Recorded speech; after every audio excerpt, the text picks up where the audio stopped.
तो दोस्तों, अपनी अपनी सीट बेल्ट बांध लो, क्योंकि आज हम एक ऐसी रॉकेट पर सवार हैं जिसका पायलट है इलॉन मस्क। यहां हम उनकी कंपनीज की नहीं, उनके दिमाग की प्रोग्रामिंग का टे डाउन करने वाले हैं। और हाँ, ये उनके फैंस और क्रिटिक्स दोनों के लिए है। तो चलो सिस्टम बूट करते हैं। तो असली सवाल तो यही है कि भाई ये आदमी है कौन? सच में एक विजनरी जो इंसानियत को बचाने निकला है, या फिर एक सुपर रिच ट्रोल जिसे बस इंटरनेट पर धूम मचाना है? समझना थोड़ा मुश्किल है, पर यही उनकी पर्सनालिटी का सबसे बड़ा पैराडॉक्स है। ओके, इसको ऐसे देखते हैं। एक तरफ है द विजनरी इलॉन, जिसने रीयूजेबल रॉकेट्स बनाकर स्पेस ट्रैवल का पूरा गेम बदल दिया, जिसने ऑटो इंडस्ट्री को जबरदस्ती इलेक्ट्रिक गाड़ियों की तरफ धकेल दिया।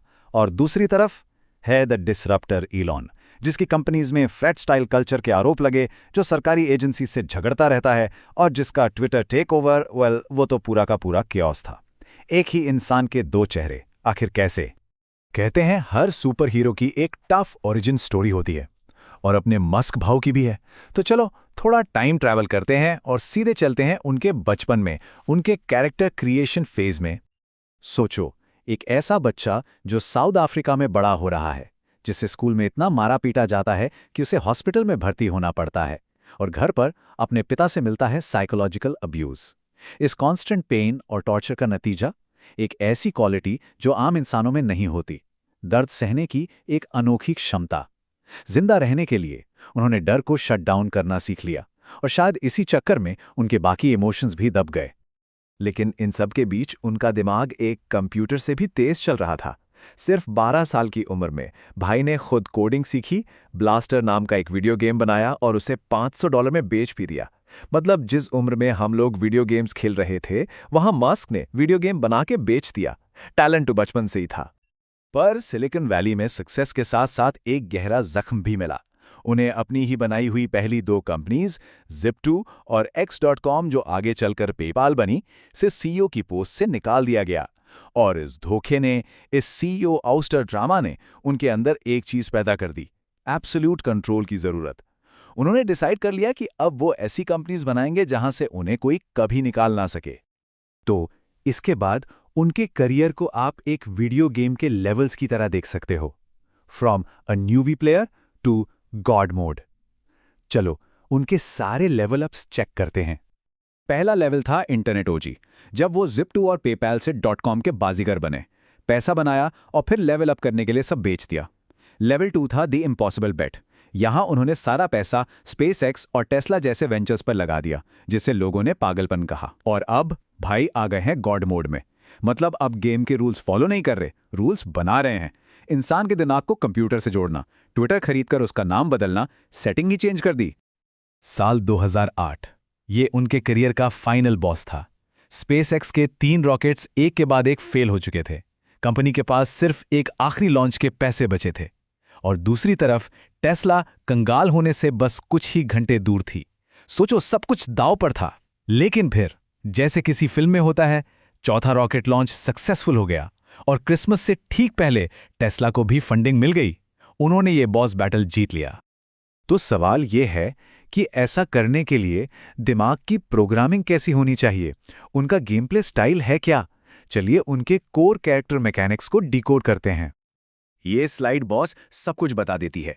उनके अंदर एक सुपर जीनियस डॉक्टर वासीकरण भी है, और एक सुपर ट्रोल बाबू राव भी।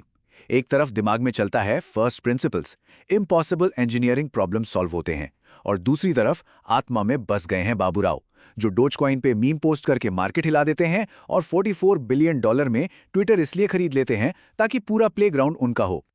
उनका लॉजिक कमाल का है। इसे कहते हैं फर्स्ट प्रिंसिपल्स थिंकिंग।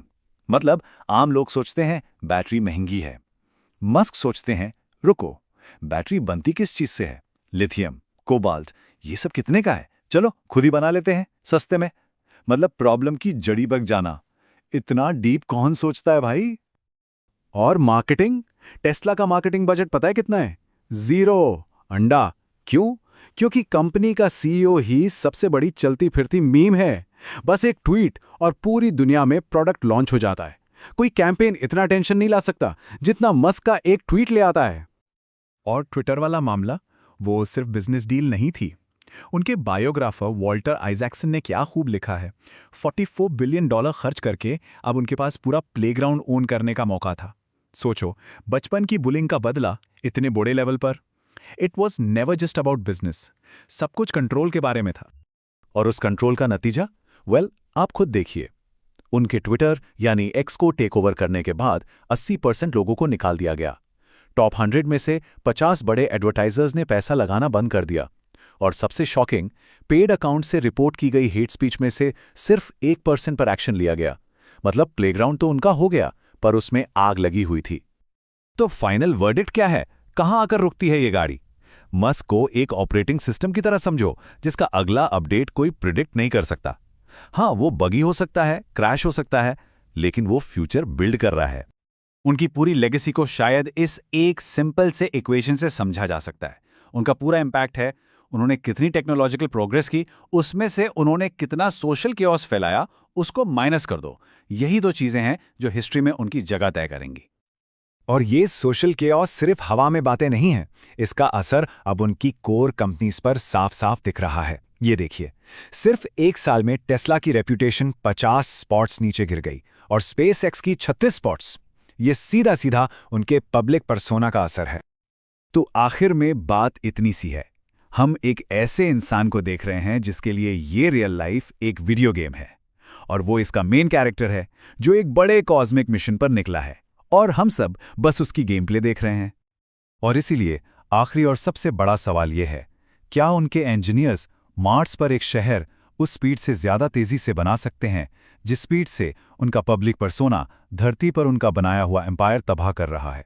ये उनकी लेगेसी की सबसे बड़ी रेस है, एक रेस खुद अपने आप से।